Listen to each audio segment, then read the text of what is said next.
Godmorgen. I dag vil jeg gerne være kongen for en dag. Husk lige at rydde op på dit værelse. Og dine sneakers ligger og flyder ud på badeværelset. Jamen.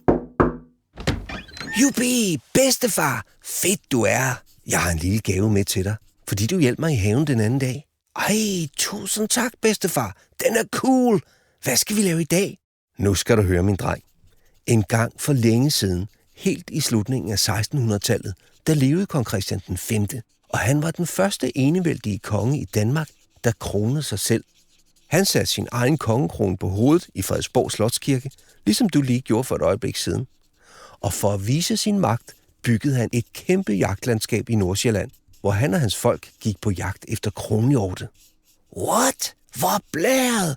Det lyder sygt spændende. Er I klar på nye oplevelser og eventyr? Jubi! Lad os komme afsted! Hvad skal vi? Skal vi afsted alle sammen? Parforcejagtlandskabet ligger i Nordsjælland, det vil sige Jægersborg Hegn og Dyrehave, Store Dyrehave ved Hillerød og i Gribskov. Se det flotte skilt til UNESCO verdensarven, der ligger lige i vores baghave. Det betyder, at det er din, min og vores. Faktisk alle danskers. Ja, hele verdens kulturarv.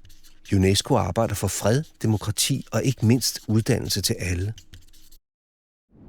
Kong Christian den 5. begynder at bygge Parforclandskabet i 1670.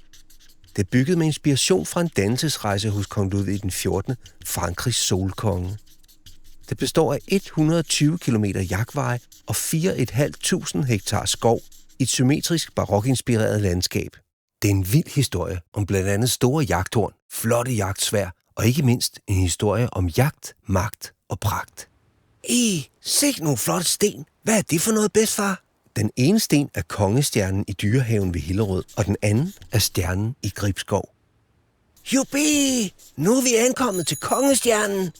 Nu står vi midt i et kongeligt jagtlandskab i verdensklasse, og kongen selv red oftest på en hvid hest, for det var det allerfornemste. Hvad for noget tøj havde de mund på?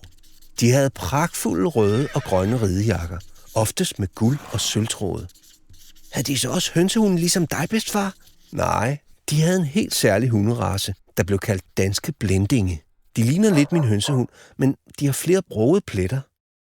Det, at kongen var rigtig god til jagt, kan I sammenligne med at være rigtig god til for eksempel en sportsgren eller til at spille guitar. Eller en NGP eller YouTube-stjerne. Jeg gad godt være en ninja god til at spille fodbold. Kongen byggede det smukke og symmetriske landskab som et symbol på magt. Dengang var det noget helt særligt at være god til matematik og geometri, og det viste, at man var venner med Gud. Hører I overhovedet efter? Jagten i kongens skove var delt op i 5 faser. Først eftersøger kongens folk den største og flotteste kronhjort i skoven, og samlede den stort op og bragte den tilbage til chefen. Hvor er det ulækkert! Morgenmødet er den anden fase. Her udvælger chefen for jagten den flotteste lort, og herefter begynder selve jagten, hvor jagthornet bliver brugt flittigt til at fortælle, hvor de befinder sig i skoven. En jagt kunne sagtens tage 2 til 5 timer.